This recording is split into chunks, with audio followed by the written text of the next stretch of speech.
Well, hello, good evening, and welcome to episode 113 of Fracking Nightmare. Now, it's the first show for about 5 weeks, and a lot has happened in that time. And I've been out the country, as many of you will know, and so I'm delighted to be joined this evening by two people who have been very much in the country and very much at the forefront of the anti-fracking campaign, both in London against INEOS and up at Kirkby Misperton. And of course, I refer to my good friends, Joe Boyd and Eddie Thornton, who will be joining me very shortly. But before I bring those guys into the discussion, I want to refer back almost now 4 years since I first made mention of the conjecture that the fracking agenda was potentially a forerunner, or maybe even a red herring, towards a much deeper agenda, no pun intended, i.e. the disposal of toxic nuclear waste. Now, over the course of the Fracking Nightmare series, we've made reference a couple of times to this, not least, obviously, episode 72, which you can find on the Fracking Nightmare playlist on my YouTube channel. And here I was asking the question, whether Amber Rudd and Francis Egan were in fact colluding to deceive the British public, amongst others, of course, into simply believing that this was about the national energy security, when in fact it might be about creating a network of deep boreholes for the disposal of toxic nuclear waste. Now, the reality is that the evidence that is coming into the public domain would seem to add weight to this conjecture. And of course, despite the fact that it is mentioned with increasing regularity now, the British government and Radioactive Waste Management absolutely refuse to make any comment. Of course, if it was simply a conspiracy theory, then you would think that they wouldn't hesitate to denounce any suggestion that there was any desire to do anything with the deep boreholes other than what it says on the tin. Well, one of the communities that is very concerned about this is East Lancashire. Parts of East Lancashire are licensed, although not active at the moment. But the East Lancashire anti-fracking community have set up this event in Burnley next Wednesday evening. So that's Wednesday the 15th of November. This is going to be at the Central Methodist Church Hall. So this is literally right in the centre of Burnley. It's just about a 5-minute walk from the bus station, or a 10-minute walk from Burnley Manchester Road train station. And as you can see from this map, Burnley over here is not actually licensed at the moment. It's just outside the licensed area, and there's some absolutely beautiful organic farmland in this area here. In fact, when I'm in Lancashire, I get my raw milk from the farm here. But the people of this area are concerned, very concerned, about the prospect of the wells being used for ulterior motives. And of course, if this is the case, we are looking at effectively the whole of the north of England becoming a repository for toxic nuclear waste. And of course, that makes a lot of sense, when you're a sociopath, because you want to avoid creating any cancer clusters. So you simply spread the load right across the area. And then, as cancer manifests across the whole of the north of England, you can just put it down to some other cause.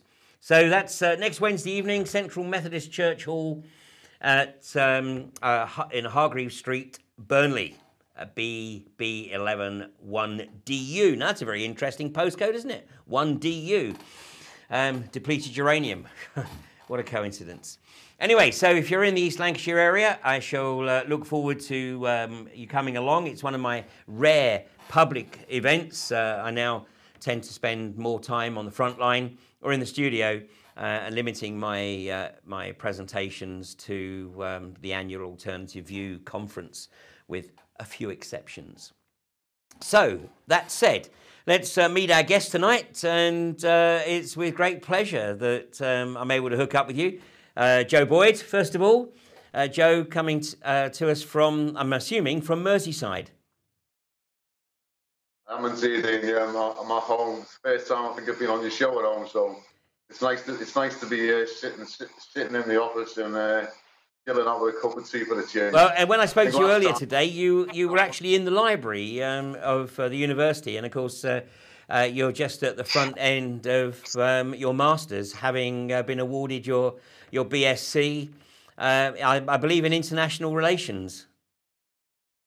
Right, yeah, that's where I am at the moment. Just I was down there today, getting some assignments and stuff. Yeah, settling down into it, enjoying it. So looking forward to the year ahead. Well, congratulations on being awarded the degree. I know you put in an enormous amount of effort for that, and studying, you know, with the Open University is never easy, but you know, a sterling effort, and very well done. I believe you got a 2-1, was it? I got a Desmond 2-2 in the end, mate. Hey, it's all good. It's all good. The bottom line is you got your degree and now you're pursuing the masters. But at the same time, you've been right at the forefront of the effort to expose and indeed challenge the INEOS Injunction. But Joe, before you get onto that, we're going to come to that later in the show, because you were also absolutely instrumental in helping to set up the Kirby Misperton protection camp, and we're joined tonight as well by Eddie Thornton, who has been pretty much full-time at Kirby Misperton since we took the field there on December the 20th last year. So actually, Eddie, you're looking remarkably fresh. I've had a shower, Ian, and I've come back to my folks' house because as you might have seen from live streams lately, we've had a bit of connectivity problem at the camp. I don't know if the internet here in Middleton's any better, so I might be dropping out now and again, but here we are. Okay, well, so far so good. And now, I mean, obviously, I've been out of the scene for a few weeks now, but it was wonderful to see that today there was an impromptu lorry surfer. In fact, on this picture we've got here, it looks like the surfer actually climbed on top of this officer's head. That would be a hell of an action. A lock on the skull of a North Yorkshire police officer. But deploy 20 their officers elsewhere, because they think they had things under control at KM8, and just as they did that, someone popped up onto a lorry. So how many officers did they have at KM today? Say again, Ian? How many police were at Kirby Misperton today? I've no idea. I was in court and I was on my way back and got the news that there was a surfer. So that's all I know. I know that the police put a statement out saying there was 25 less than usual. So that should put it at about 50. Remarkable, isn't it? I got some great shots today. I mean, obviously, this is, I'm guessing, from a drone. And here you can see the surfer on top of the truck. But the truck has actually been moved onto Third Energy's approach road. Now, I believe that initially he climbed on when the truck was still turning into the approach road. Yeah, somebody was actually hit by the truck and went under the truck as it was turning in, and the local chap was able to climb up in the chaos that followed. And then the North Yorkshire Police told the driver to carry on into the compound. And it's interestingly that then that becomes Third Energy's problem, because there's a memorandum of understanding between North Yorkshire Police and Third Energy that any direct action that happens on private property must be dealt with by Third Energy. But I guess this was a bit of a grey area because North. Eddie's. Have you lost me? You're back with us. Okay, right.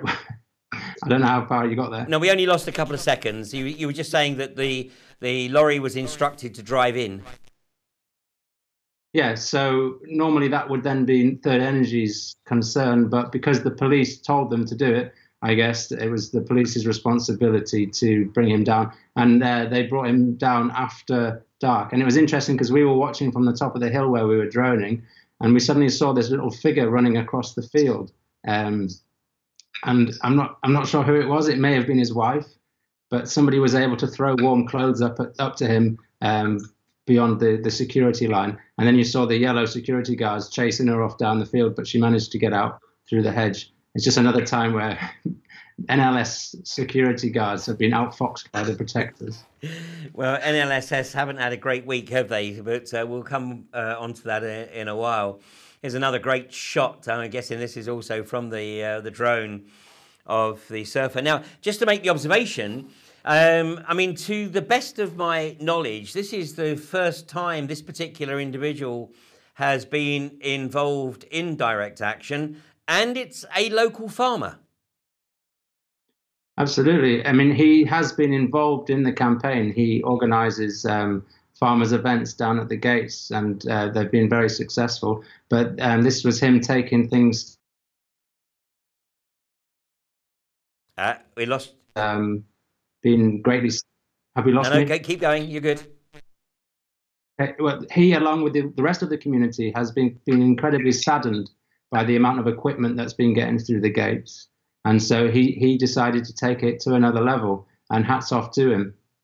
No, absolutely. And I have to say, this is, in some ways, it's a beautiful shot, but it's also a very disturbing shot. And of course, it's one that actually, because I've spent the last 2.5 weeks in the Southern Hemisphere, where I only saw either clear blue skies or skies with natural clouds, to see this sheen across the sky is very disturbing. I know a lot of people don't want to see it, but nonetheless, it's an issue that I think is going to become much more of a focus over the coming years. But now, anyway, moving on. You said about the equipment that's being put on site, and we're looking on screen here, and this is pretty much the pad at Kirby Misperton as it stands right now, literally ready to frack. So I'm guessing, Eddie, that basically the only thing that is required now is for the Secretary of State to actually sign off and grant Third Energy approval to start running the pumps. That's how we to local residents saying they're ready to frack. But interestingly, Greg Clark hasn't given that sign-off yet, and Parliament's gone into recess. He could still do that during recess, but it's my understanding that he's had a wealth of letters from concerned people in this area and around the country. And also, there is the rumblings of some further legal action that might hold this up. I can't say too much about that at this point. Okay, now, I mean, obviously, one hopes that whatever has landed on his desk will actually cause him to pause for thought or even further research. And of course, every single day of delay in him signing that off is going to cost Third Energy, because all of this equipment will have been hired on a day rate, and so it will be mounting up. And of course, this is a company that is totally reliant on access to debt. Well, I don't know if everybody's been following the story. It was in the Times business section, front page of the business section, a couple of days ago, Third Energy have once again, for the third time running, failed to produce their accounts. They've been threatened with being struck off from Companies House twice, and they've done it again. And it's our understanding that they're now surviving on a loan from Barclays Bank, and they don't want to show their accounts until they strike gas, because we're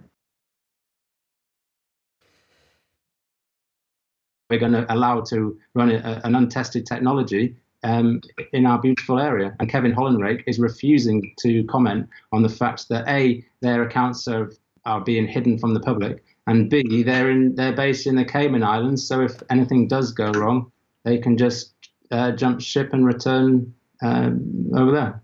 And even though it is 97% owned by Barclays Bank, but it's actually owned by a Barclays offshore trust. So if anything does go wrong, then obviously, as you rightly say, everybody really just does a runner, just like Link Energy did in Australia, and just says, sort of, catch me if you can. Absolutely. And it's going to be us, the community, that are going to be paying the cleanup fees, unfortunately. And our MP just seems completely willfully blind to that fact. Well, I mean, as we've discussed many, many times on past episodes of Fracking Nightmare, Kevin Hollinrake was shooed in to that role to replace Anne McIntosh, who is now Baroness Pickering. But the reason that she was deselected was because she was vehemently anti-fracking and, of course, secured a commitment from John Dewar of Third Energy that they wouldn't frack. But she was removed from the seat to be replaced by, well, an estate agent, which pretty much sums it up, really, doesn't it?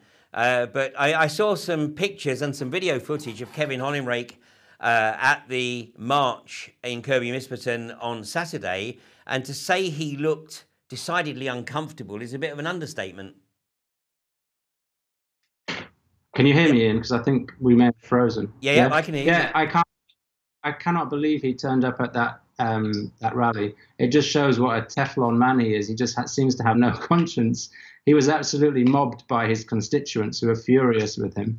But, you know, I mean, these people are picked, aren't they, to be able to just, things bounce off them and they don't feel anything. I don't know how he dared come and stand in our protest. Well, and I mean, if he thought for 1 second that he was going to be able to articulate a meaningful defence of the industry, then that really does show how naive he is, because the vast majority of people there on Saturday were, I would guess, far better researched on the subject than he could ever be. Absolutely, and we were supported by the trade unions, which is a very strong voice and a really worthwhile companion in this campaign, because it's not the idea of environment or jobs. It's, you know, they're saying we can create 1 million jobs through green energy, and these jobs in fracking are temporary and destructive. So it was really good to have Unite and the other unions marching with us. No, absolutely. It was an impressive event. It's just a pity it wasn't on a weekday. But hopefully some people who came down on Saturday will be motivated to come along and join the people at the gates there during the week. Now, I just want to take the opportunity to flag up some of the creative actions that have occurred in the past few weeks. I believe this one might even be yourself. This was you on top of the second tower, I believe, outside the gates. Yeah, and this one wasn't set up as an obstruction. This was a viewing platform because, as you yourself know, people filming have been targeted by North Yorkshire Police. So we decided to use a tower to kind of give us the benefit of a bit of elevation, so that we couldn't be disturbed from evidence gathering and sharing our story. And the police didn't like it. That was a climbing team that was shipped in from West Yorkshire. I've actually appeared in court today relating to this tower, and I've been charged with obstructing a PC in their course of duty and causing danger to other road users. Which, when we read through the evidence, and I'm not going to go into it, but my lawyer was absolutely pissing herself laughing.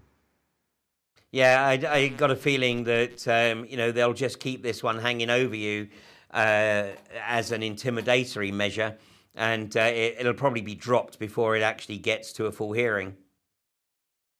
Well, yeah, because they've got me where they want me now, really. They've got a punitive bail condition that means I'm not allowed on Hapton Road. So effectively, I'm banned from the protest site. So it is an intimidatory measure.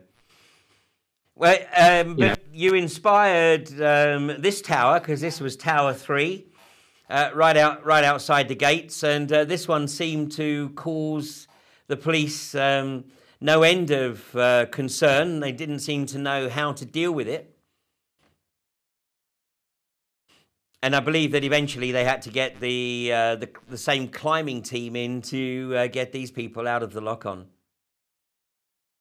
Yeah, this was a beautifully executed action right under the police's nose. As you can see, it's right slap bang in the middle of the gate there. And that took the whole day for them to work out how to get those two down. It was a great action. And yeah, just another really creative way that the protectors are responding to the challenge that Third Energy and North Yorkshire Police are presenting. And then here's one. This was, I think, one of two, where the Hapton Road was blocked at either end.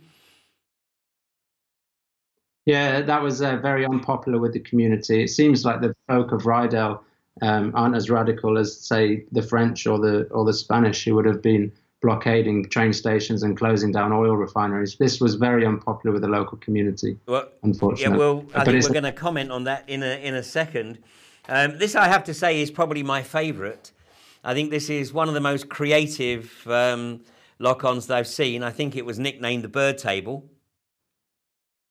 Yeah, and there were two of those again either side of the gate. Yeah, those are beautiful. And of course, this one, which really got a lot of media attention. This was three people who climbed the rig. And I have to say, they chose probably the worst possible weekend weather-wise, because I believe they were subjected to some pretty strong winds. And one of them climbed up there forgetting that he had vertigo. So he was in the middle of Storm Brian with fear of heights. But yeah, that was a brilliant action, and they've had to increase their security tenfold because of it. Excellent, excellent. Now, Joe, you've obviously been otherwise engaged with your studies and the challenge with INEOS, but of course you were, along with Eddie, a participant in the very first lock-on at Preston New Road. What's your thoughts on the way the campaign has been unfolding at Kirkby Misperton? It's been interesting to watch, actually. It's been interesting, you know, multiple actions, different types. You know, I agree with Eddie. Some of the communities you can never be pleased one way or another. So it's just trying to work. What struck me more than anything else is the way it's being dealt with away from the site, you know, on the roads around the area, and the policing operation and security guards. I mean, that's been pretty striking to me the last couple of days, especially to see the girl getting pushed and through into the side of the road and stuff like that. I mean, they've got no jurisdiction in them. They've got no jurisdiction in them areas. So, I mean, I've obviously learned a lot from this injunction with INEOS, and you know, a lot of things fit together, going right back to, you know, long before Kirkby Misperton got on the way. I suspect some of it started up at Marriott, and it seems to be a case of, like, they're just standing back. It's almost as if the case they've all been working together for months on end, and they're going to deal with it through the injunction. They're all pretty much sure they're going to get it, whether that's the police, whether that's the energy companies, whether that's the strategic security services like that are up at Kirkby Misperton, or the ones who are down on the south coast, Eclipse Strategic Security Services. You know, these people have been working oil and gas in Kuwait, Iraq, like that, you know. And as I was saying before, you know, the other issue is, which is concerning me, which we're still trying to find out the evidence of, is Dave Jones, North Yorkshire Chief Constable of Police. We'd like to know whether he was at that meeting in May down in London, because it almost seems to be with the memorandum of understanding that's come out today, is if these people have just all been corralling each other into one avenue, and they've set it up because why would they have a memorandum of understanding to say, well, we're not going to deal with the rest? They must all be working together, which is striking, because that's saying this stuff's going straight up towards the Home Office. And only last year, people were up in uproar because anti-fracking campaigners were on the domestic extremist list, but all along that list has continued to be going, and that's not a good sign that people are being victimised like that for trying to protect air and water and community life. So just to put things in perspective there for people who aren't aware, there is, again, we have to say that at the moment it's conjecture, but it's conjecture based on a number of pieces of the jigsaw appearing, and that is whether or not Dave Jones, who is North Yorkshire's Chief Constable and is also head of the National Association of Chief Constables, head of communities policing. He's leader of the National Police Chiefs Council in Citizens and Policing Years. So, the NPCC, it was the NPCC who strongly advised INEOS about the injunction. So, these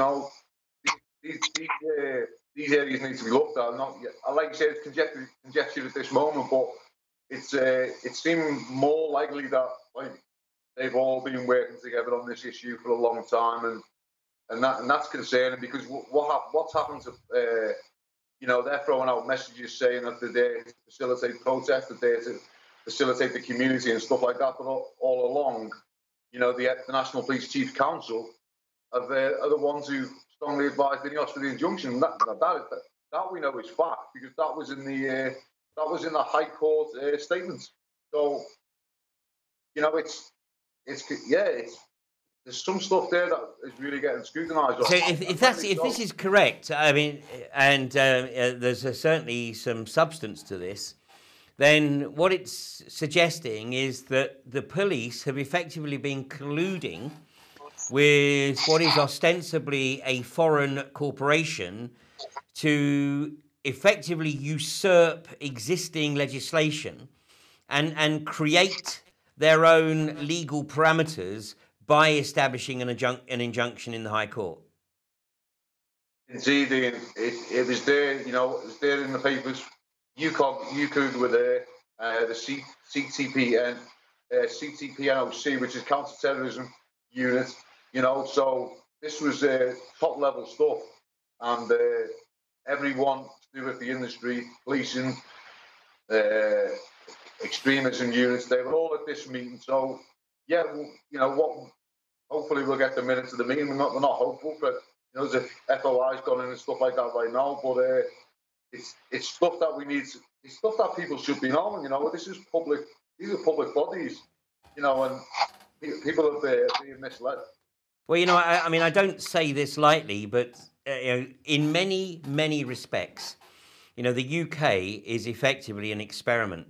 And, the belief of the establishment is that the population is either so strapped with debt or is so distracted by, the bread and circuses, routines, EastEnders, Coronation Street, Strictly Come Dancing, Big Brother, I'm a Celebrity, and all the other BS that is pumped out to distract, and they can literally get away with this slide into the corporatist police state.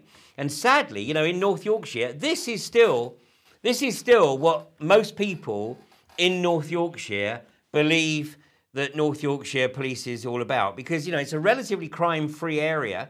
I mean, obviously it has its hotspot, shall I say, and those hotspots are where the custody suites are. So that's ostensibly York, Harrogate, and Scarborough. And the rest of the county is really quite rural. And I know that there are areas of the county where people don't lock their cars and they don't lock their front doors because there's no history of crime. But as we discussed in the last episode of Fracking Nightmare, episode 112, where Kevin Blows of Netpol was my guest, and we looked and discussed the advancing police state agenda, and obviously how this agenda is being foisted upon the British public and also upon the police in some respects, particularly the lower ranks, who have no real idea of what's occurring here, and probably are not how should I say, they're not. It's beyond their pay grade to even comprehend the deeper machinations here. But what we saw earlier this week with the private security behaviour, NLSS, is really quite disturbing. And whilst this footage has certainly been, I think, shared quite extensively on social media, and it was played out in full at the end of yesterday's UK column news, I'm going to play it again, for people that haven't seen it, because I think it's absolutely crucial that people see how private security believe that they can behave on the public highway. So let's take a look at this. I have different opinions of what you've got to say. And you might not agree with opinions what I say, and I don't agree with opinions what you say. So the way that your men acted this morning was not a matter of opinion, that was out of order. They were incredibly aggressive, they were incredibly abusive. They targeted me and one of the other women specifically. come on, yeah, come on, Get out of the fucking road. come on, come on. Yeah. Well, There's one guy there who, he actually turned around and said to me, I'm going to start fucking punching in a minute, and then he raised his fist to me. And that's all on film. I'm gonna start hitting people with it, get the fuck off! No! I'm gonna start hitting people with it, get the fuck off! No! I'm gonna start hitting people with it, get the fuck off! No! Punching women, threatening me and another girl with threats of punching us in the face, that's a matter of opinion, whether that's out of order, is it? well, it's. I don't think it is it? Let's be clear. It's a way different guards. He shouldn't really be doing different this guards job, react should to he? things. Are you proud of yourself? Get out of the Are you road. fucking proud of yourself? Get out of the road You're now. fucking pussy. Look Come at on. you. Pushing women around. Get out of the road then, you You're retard. out. You're out of your Out of the way. jurisdiction. You don't have any out of the fucking way. right Road. to touch me. I will press charges against you. Good luck. And then there's the other guy. He jumped on our friend's back and smashed his head into the concrete. This is a fucking assault, mate. This is an assault! No! You're assaulting me! You're assaulting me!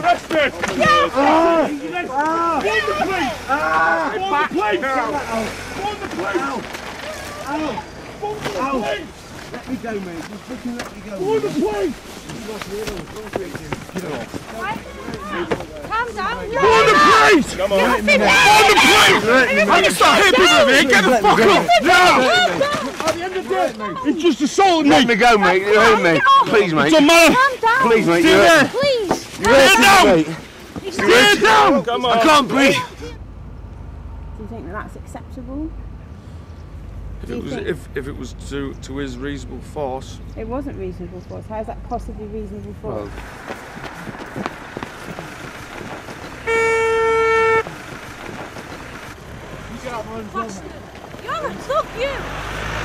Because there's a line, isn't there, and punching women is surely beyond. Well, it's like I said. no, it's not. It's a different opinion from. Punching women No, my. while you're working as a security guard is acceptable behaviour in your opinion. Is that what you're trying to tell me? No, I didn't say that. Get out of the road then. Big men out you. Hey? Yeah, I'm a thug. What's the problem? Stop threatening women. Hey? Just because you're a woman doesn't mean you can block the road, does it? Big man. Hey, just Hey? get out of the way. Get out of the road. If there was a woman being attacked by a guy, I would step in. I don't care whether she's the fracking queen herself. That's not acceptable behaviour. And the fact that you seem to think that it is really quite disturbing. Well, Having been quite badly physically attacked this morning, I find that that's quite upsetting. That you think that that's okay. All depends on how much reasonable force you use. Right, look at this, put my hands out. Move out the way. Move out the way. You weren't doing that 2 minutes ago. Move out the way. Move out the way. Move out the way then. Move out the way now. He's a work colleague. We stick as a team. That's what we have to do. We have to look out for each other, man. Yeah, have a fun. What's the problem? Stop threatening women. Go home and talk to your wives, see what they think about reasonable force and punching women. Go and talk to your daughters. If they disagree with you, is it reasonable force to punch them? To even raise your fist to threaten to punch them? I've never done it, so I can't comment on that. No, and there's a reason you've never done it, isn't there? Because it isn't acceptable, is it? As a man, you're not a man. Exactly, you wouldn't be a man if you beat your wife. I'm not a wife beater. Exactly, that's my point. Well, I guess the right question is, when did you stop beating your wife? Joe, you've obviously seen that footage a couple of times now. What's your thoughts on that? It's absolutely disgraceful, and I've been putting messages out. This is like malicious. It's like malicious security. These people at the top of these companies, they've been trained in Kuwait and Iraq and places like that, and their strategic security service is what they are. And this is what the injunction is all about. They are trying to bypass the police, the local police bodies in these communities and stuff like that, and they're trying to get these militia on the ground. I've been saying it for months. What they want just steroided up security guards just in the back of the van, and they just push anyone around. And what people got to remember is this is happening. If this injunction goes through, this is happening.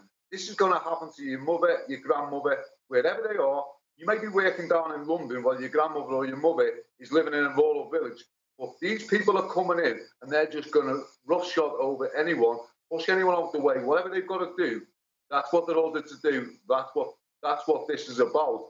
This isn't a conspiracy. This is a fact. I've seen it in the injunction papers. This is exactly what they're up to. Well, they want to take the powers away from the police forces and give it to private security firms. Well, we'll actually have a look at some of the evidence that supports that hypothesis in just a second. Now, Eddie, you were there filming. This was 6:45 in the morning. I mean, the behaviour there of the central character who we see, and I know it appears that he's raising his fist there, but that's actually the guy standing behind him with the camera. But nonetheless, it is a good graphic photograph. But, I mean, he was clearly out of control. I mean, it was almost like he was recovering from a night on the drink or you know, the steroids or whatever. But, you know, that is not what I would consider to be rational behaviour of any professional. And in fact, even if he was operating in Afghanistan or Iraq, he would not be treating the civilians, or should not be treating the civilians in that way. Well, nobody should treat anybody in that way. Least of all on the public highway. I think that a lot of these guys, and he wasn't the only one, he was by far the most aggressive, but not the only aggressive person that morning. I think they've been gagging for this. They've been held behind their fence all this time whilst we've been causing problems for their employer. And the police are the ones who've been dealing with this. This was the first kind of face-to-face action that the security guards had with us, and they were going to make the most of it. And that guy in particular, I would be very surprised if he still has his SIA badge. I would be very surprised if he's still working for the company.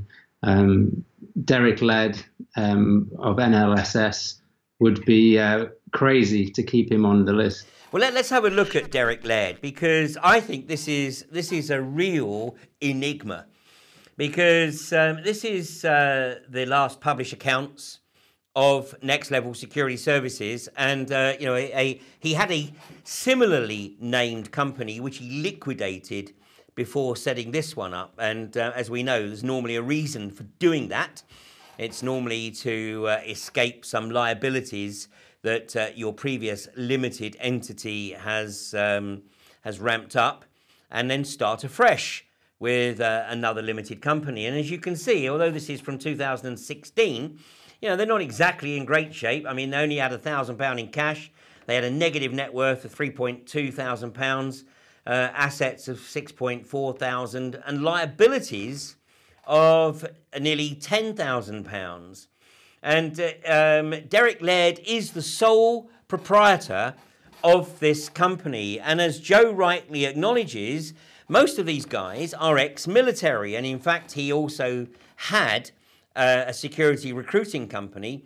And I don't think it's rocket science to hypothesize that the people that he was looking to recruit were people who he was associated with when he was in uniform. So here he is, looking very macho. I mean, personally, I can't, I fail to comprehend the obsession with firearms, but boys will have their toys.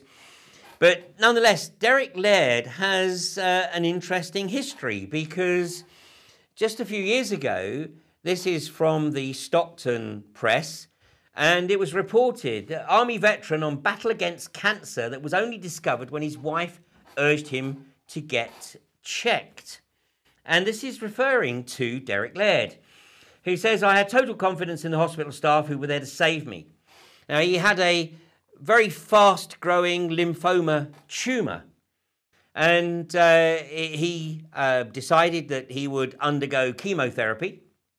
And in this article, he was quoted as saying, "I'd gone from never having a sick day in my life to all of a sudden being laid in a hospital bed. It just goes to show how there is no typical person cancer gets. I'm lucky to say I beat it, and touch wood, it will never come back." Now, my guess is that Derek Laird has, thought that all his birthdays had come at once by picking up this contract with Third Energy. But, the enigma here is that here is a cancer survivor on point, providing the corporate enforcement for an industry that has a, I will say, proven track record of causing cancer or an increase in cancer rates wherever it establishes a footprint. Now, this is an article that I picked up from the Telegraph, almost 4 years old now. Fracking chemicals could cause infertility, cancer, and birth defects. Hormone-distorting chemicals involved in the fracking process could cause health problems to communities living near the sites if they are accidentally spilled into the groundwater, a study has found. And it goes on, people with homes close to fracking sites could be at greater risk of suffering infertility, cancer, and birth defects from chemicals used in the process. US scientists found that ground and surface water had been contaminated by hormone-disrupting chemicals because of accidental spills. Endocrine-disrupting chemicals are substances that can interfere with the normal functioning of the endocrine system and can lead to infertility, cancer, and birth defects. And birth defects has certainly been flagged up as a major issue in Vernal, in Utah, since the industry became established there a few years ago. More than 700 chemicals are used in the process, and many of them disturb hormone function. So here is a guy who has been given the gift of life, having defeated a lymphoma tumour. And now he is effectively making his living by putting whole communities at risk from enduring or having to endure that which he himself has managed to beat. What's your thoughts on this, guys? Joe? Well, it's like you've just said. I mean, obviously, I was at the High Court last week, and it was interesting to hear the statements of Tom Pickering as well, and he was saying about, like, he cannot keep the well site safe and secure. But then on the other hand, he's saying the chemicals routinely used on shale gas sites are ecotoxic, having a detrimental effect on biological organisms, especially at the population, community, ecosystem, and biosphere levels, carcinogenic, causing the formation of cancer, mutagenic, any physical or chemical agent that changes the genetic material, usually DNA, of an organism, and thus increases the frequency of mutations above the natural background level. and teratogenic, relating to or causing malformations of an embryo or fetus. So yeah, I mean, this someone who's had a scare of cancer, and then he's on a site with all this gear around, and plus he's employing men as well. It's like crazy, absolute craziness. Absolutely, and by the way, that was absolutely fascinating to read in Tom Pickering's statement, because previously I've heard Pickering wax lyrical at public events as to how all the chemicals that they use are completely safe. There's nothing to worry about. And there he is in a witness statement submitted in support of trying to secure the injunction, actually admitting that the chemicals that are used are endocrine disrupting.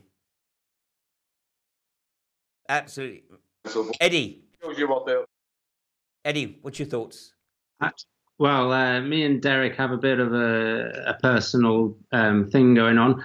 I said he was going to have a mental breakdown by the end of this campaign, and he said, I'm going to be in prison. So we're going to see which one comes out true. But the health of his company is also something that he needs to be worried about, because we've been contacted by a rich benefactor just yesterday who said, let me choose the lawyer, let me pay for it. I'm going to take this company to the cleaners. Well, I think that Derek Laird has some very serious reflection that he needs to undertake. Maybe he doesn't yet understand how the universe works, but, I think he might learn the hard way that having been given the gift of life to now be on point for an industry that has a proven track record of serious negative health impacts, way beyond what we know it does to the ecology, then I think that Derek Laird needs to absolutely reflect on that. And maybe his family need to help him to reflect on that. And, pull the plug now, Derek. If you want this company to succeed, first of all, you have a problem because you're employing Neanderthals that are out of control, and you clearly do not have the capability of establishing an ethos within your company as to how your men need to behave, because they have effectively assaulted members of the public. As was pointed out to them, they have no jurisdiction to act as police. Despite the fact that we know the British government is working towards that, that is not the case today. So I think, Eddie, I hope that he doesn't have a nervous breakdown. I wouldn't wish that on anybody. Neither would I wish him to have a relapse. I think it's absolutely amazing that, he's managed to beat this. But, if he's not aware of it, I would, and if he's not watching, I doubt he's watching, but maybe somebody could actually draw his attention to this, because if he wants to have a look at the evidence for himself, then go to the website for Fracking Nightmare, which is frackingnightmare.com. And over on the left-hand side of the page there, you'll see the downloads button. And there's only one download on this whole site, and it's a download that's been downloaded nearly 13,000 times over the last, 4 years now. And this downloads this Excel spreadsheet. And this is just a snippet of it. But this is the work of an amazing lady by the name of Dr. Theo Colborn, who sadly left this mortal coil a couple of years ago now. But she gifted this work to those who were concerned about the unconventional gas industry. And over the past 15 years or so, she has compiled this incredible database of the chemicals used in the US, and where possible, she'd broken down the proprietary products, not only listing the chemicals, what they were used for in the process, but also all of the negative health impacts. So, Tom Pickering has admitted in his witness statement that the chemicals that are used are dangerous to human health, exotoxic, dangerous to the human skeleton. So here's the data. Take a look at this, Mr. Laird, and come to your own determination. But if you are determined to, how should I say, contravene the basic laws of nature, which is that when you are gifted an opportunity to have another stab at life, where having perhaps almost lost it through cancer, then the last thing you need to be doing is facilitating an industry that has this track record. Now, you know, to be fair to him, he was so taken by the effect of the treatment and the fact that he nailed this tumour that he decided to devote some of his efforts to raising money for the Lymphoma Association. And using his CrossFit training skills, he was going to organise a rope climb equivalent to the height of Everest. Well, you know, that's very generous of you, Derek. But what are you going to do? Are you going to do this for every member of the community in Kirkby Misperton over the next generation or so that starts to suffer from ill health as a result of the contamination emanating from a site that you have helped facilitate? And don't think for one moment that you're working for a company that is whiter than white, because thanks to the work of some outstanding researchers, not least Russell Scott, who tweeted this. I picked this from his Twitter account, and this is part of the documentation that I believe has been posted to Greg Clark for him to review, because Third Energy's track record in Rydale, and this isn't definitive, it's just a selection, 40 pollution monitoring, unpermitted toxic dumping. And of course, it's a company that's based in the Cayman Islands.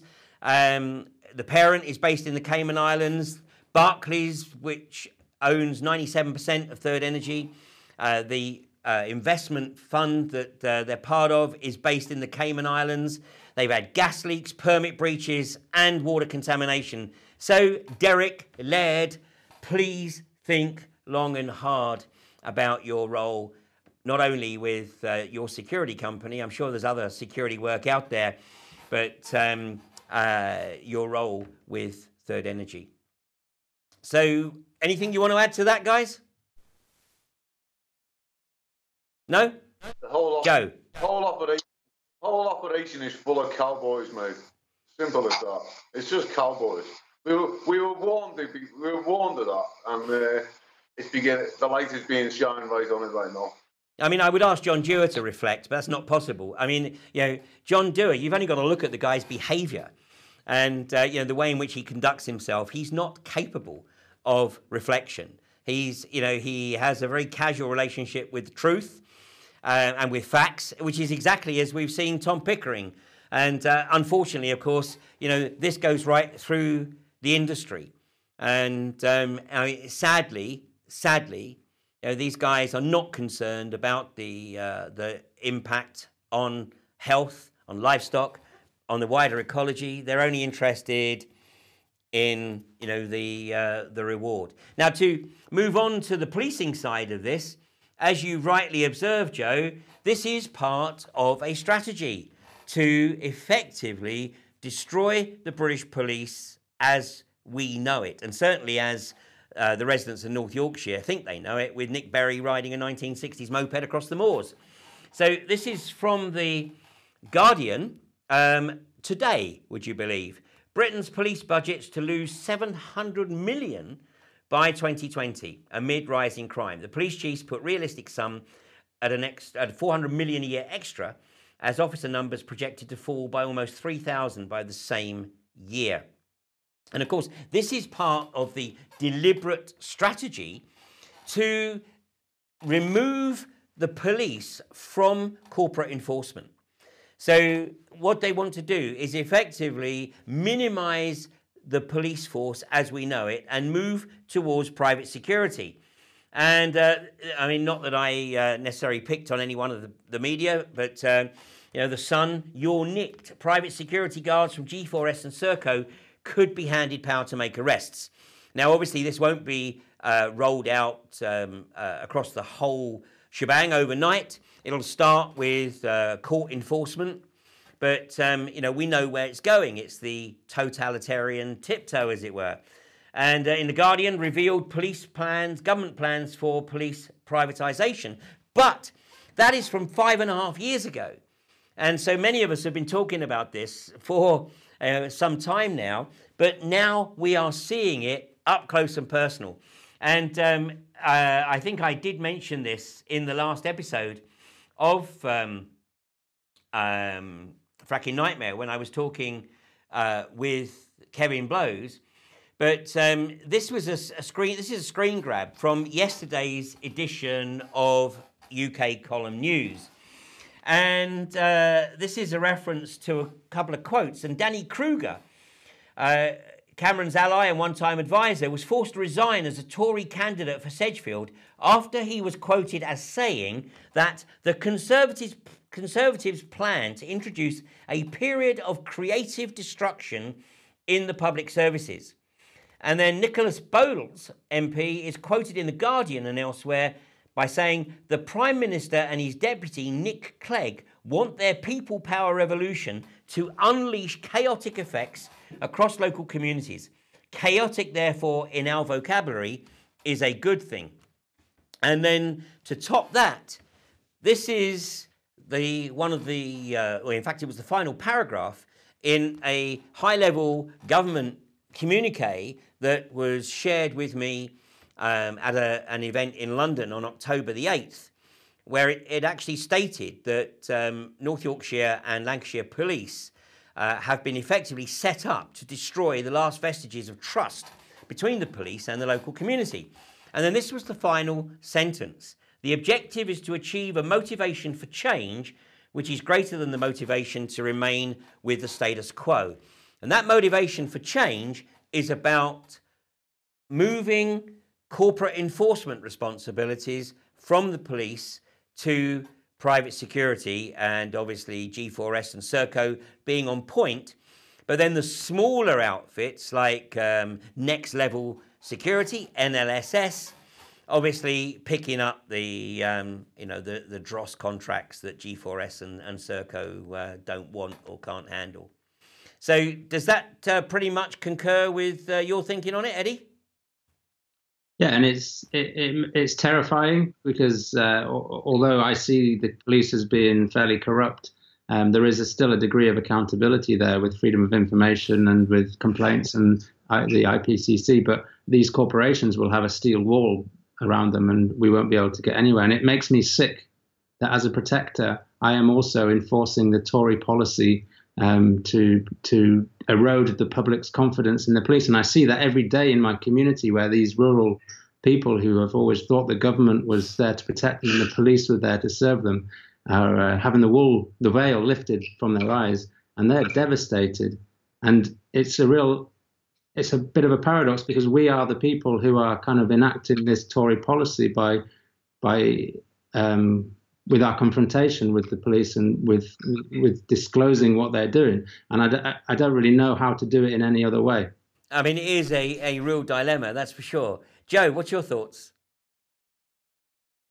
Yeah, no, I just agree with what Eddie's just said. He's bang on the money, really. That's how it is. And how we just got, this injunction is massive in this scale that, it really is. It's the end of the thin line of democracy. It's human rights, civil rights. It's pretty much everything at stake. And people need to understand this. If we had not challenged this injunction, it would have already now be in place for 7 years. That's how they were trying to get it through. They were hoping no one was going to oppose it. And it's like Eddie just said, there's a lot of these police officers on the front lines who are doing their job. They haven't got a clue what is going on. This is coming from the top ranks. They're looking to get their share stripes before they get sold over to the private security firms, and they're not interested. They're just giving orders like they've always done. But it's sinister. It's sinister, very sinister. It is indeed. Well, Joe, you're on point with Joe Corrie. And here's the two of you at the first hearing, and you guys are representing not just the anti-fracking community, but you're effectively representing civil society, because if this injunction goes through, and of course, you know, even if the judge does award the injunction, then it will be appealed. If he doesn't award the injunction, of course, it will be appealed by the other side. So, you know, it's got a long way to run. But the important thing that people understand is that if this injunction is approved, then it will be the first step in the corporations effectively establishing legislation via the courts. So they will effectively be bypassing anything that that Parliament put out. Now, Joe Corrie is funding himself, but Joe, you're funding your legal challenge via the Crowd Justice campaign, and it may have changed. I think this is from a couple of hours ago now. But of your £15,000 goal, you're at £13,670. And, you know, if anybody feels that they wish to contribute, then please simply search for Joe Boyd, Crowd Justice, and you'll be directed directly to this page. And you can make a contribution. It doesn't matter how small, how large. It all helps Joe fight this case. And, of course, if the result... And because we're waiting now on the judge to issue his ruling. If the result doesn't go the way we all hope it goes, then obviously there will be an appeal. And I know that the legal teams are prepared to take this all the way to the European courts, whilst they still have that opportunity, of course. And I think they'll have that opportunity for quite some time, the way things are rolling. So, Joe, I wish you all the best with that challenge. I know, you know, you're juggling the work that you're doing on the injunction with your studies. So, you know, we're not expecting to see you too much on the front line, but you know that you're very welcome to come down and anytime you want to take a break from studies or from the library. Yeah, sure, mate. Just hope everyone stays safe over there and looks after each other. That's what it's all about. Well, even a peaceful house. Absolutely. Now, Eddie, I've left it till the end of the programme, but I think it's important as well that, you know, we do reflect honestly, you know, the campaign at Kirkby Misperton, because I have to say that in terms of the local community, in terms of the political campaign, in terms of challenging this through all civic and political channels, the campaign has been absolutely exemplary. And there hasn't been any action that could have been taken that hasn't been taken, you know, right up to the judicial reviews. But, you know, I think if we are brutally honest, the disappointment is that the local community, with a number, and albeit a considerable number, of notable exceptions, but the local community has not risen to actually challenge by putting their boots on the ground. Oh, I don't know if that's quite fair to say. I mean, Frack-free Rydal has a large membership, and there are always a good number of people down there at the gates, day in, day out. There are some vocal people in the village and further afield, most of them further afield, who have taken objection to the direct action. But you only have to look at how well the camp has been supplied with food and love through the whole year that we've been there to know that we are actually really valued by the community, who see us as a very necessary step in taking the campaign to the next level. And it was never going to be the case that we could stop these lorries coming in, but we've slowed them down, and we've caused a furor in the public eye, which has risen the profile of the campaign, and so that we're getting a lot more media attention. Greg Clark hasn't signed off the FRAC. People are listening in high places, and we have it on good authority from someone in the government that MPs in other constituencies are absolutely bloody terrified of the same thing happening in their constituencies. So it might be that the whole of Rydal hasn't been down there, but a considerable number have, and we are having a huge impact. I absolutely concur with that, but and there's no question the support from the community, the support of the community to the campaign has been, you know, absolutely outstanding. But ultimately, this is going to come down to boots on the ground. And, you know, whilst all the other awareness is extremely important, and, you know, in South Yorkshire, I mean, the South Yorkshire community have done an amazing job, at least equal to that of Rydale, in raising awareness within the community. And, you know, the ultimate goal has to be to convert that awareness into boots on the ground, because, you know, it doesn't matter what the issue is. We have a government that doesn't care how much we raise awareness. It doesn't care how much we lobby. It doesn't care how much we protest in terms of weekend protests, wherever they might be, at the gates of a frack site or in London. All they want is to be able to ride roughshod over a community. And that's exactly what they've done at Kirkby Misperton. And yes, there may have been some delays, but, and, you know, we can certainly still hope that Greg Clark has an attack of conscience, although I won't be holding my breath, and that he doesn't sign off, you know, the permission for Third Energy to frack. But if there is a lesson for every other community around the country that is potentially going to face this abomination, then everything that you're doing, obviously you need to do, but ultimately it has to be about getting boots on the ground. Because had there been 500 people down at the gates of Kirkby Misperton every single day, then the kit that is on the well site wouldn't be there now. Yeah, and I think maybe other communities have to look further afield than North Yorkshire and look towards our southern neighbours in warmer climates like France and Spain, and see how those people react when an unwanted industry comes to town, or where their government goes against them. And they would have been closing down the oil refineries and blocking the train stations, let alone building a couple of bird tables on the road. But, you know, we've got to work with what we've got. I've been happy with the response of the Rydale people.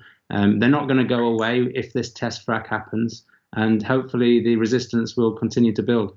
Yeah, at the end of the day, it's a battle. I mean, until Greg Clark signs it off and they start actually pressurising the well, the battle's not actually lost.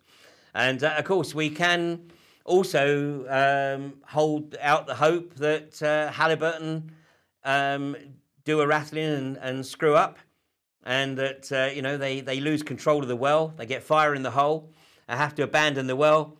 I mean, there's any one of a number of things that, you know, could still happen. But, you know, as I say, the war is not yet lost. It is one well. It is still only a test frack. But the ultimate goal has to be to get people to rise to the challenge, not just sit back, not just hit the keyboard. These are all important roles. But this is a government, an establishment that really doesn't care what you do as long as you don't actually take any action. So, guys, that's going to be, I think, the last episode of Fracking Nightmare for a month or so, because I'm heading back north. Because the one thing that is also for sure is that somehow Third Energy have got to get that kit off the site. And let's see how that goes. So, any final words, Joe? Joe? You say? Any final words? Not literally, of course, but just for tonight.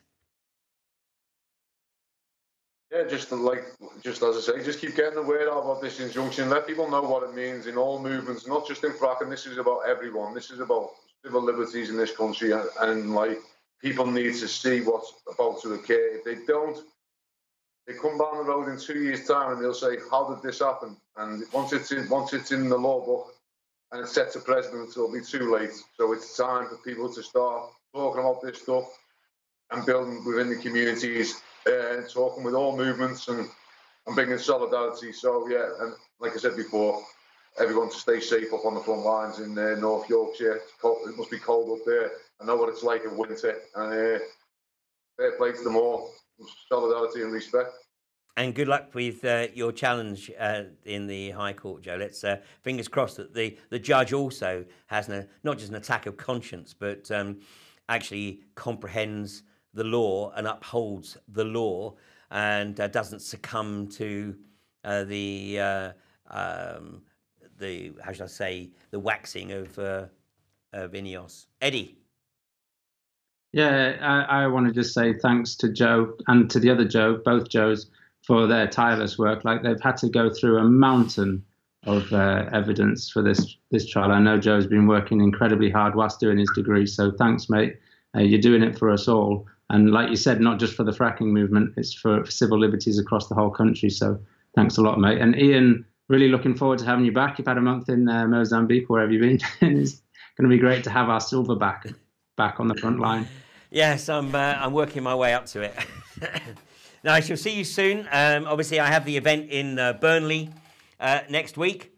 And so I think pretty much after the event in Burnley next Wednesday, just a quick reminder, that's at the Central Methodist Church Hall, Hargreaves Street in Burnley, where we'll be looking at the correlation between the unconventional gas agenda and the agenda to dispose of toxic nuclear waste. And sadly, the correlation between those two objectives may be a lot closer and more pernicious than people perceive. Thanks very much, guys, for joining me tonight and this edition, a bit earlier than usual, but that's because I was saving episode 100 of Humanity versus Insanity for something a bit later on in the year. So I shall see you guys in the not too distant future. But thanks very much for joining us. And Eddie, please pass on my regards to everybody that's been involved at Kirby Misperton over the past month or so.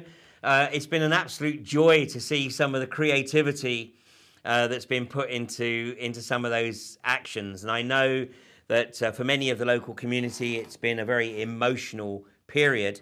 And sadly, I anticipate that emotion might increase if Greg Clark doesn't have the desired attack of conscience. So let's see how things unfold. And as I've said, we'll be back in a few weeks, not sure exactly when, but the Kirby Misperton Protection Camp will be maintaining the 8:30 live streams. Is that right, Eddie? Yeah, internet providing. Yeah, we're hoping to. We've managed 2 days in a row now, so we're doing pretty well.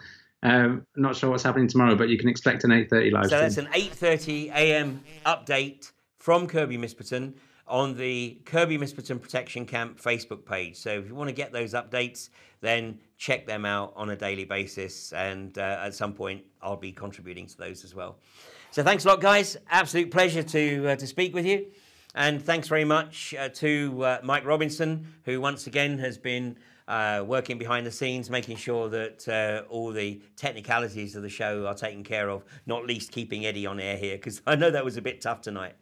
So remember, don't take anything that we say at face value, and never try and evangelize on this issue. There's no need to, because the plethora of evidence that is out there speaks for itself. Simply encourage people to do their own research. And as Brian Monk says in Australia, the devastation there started with just one well.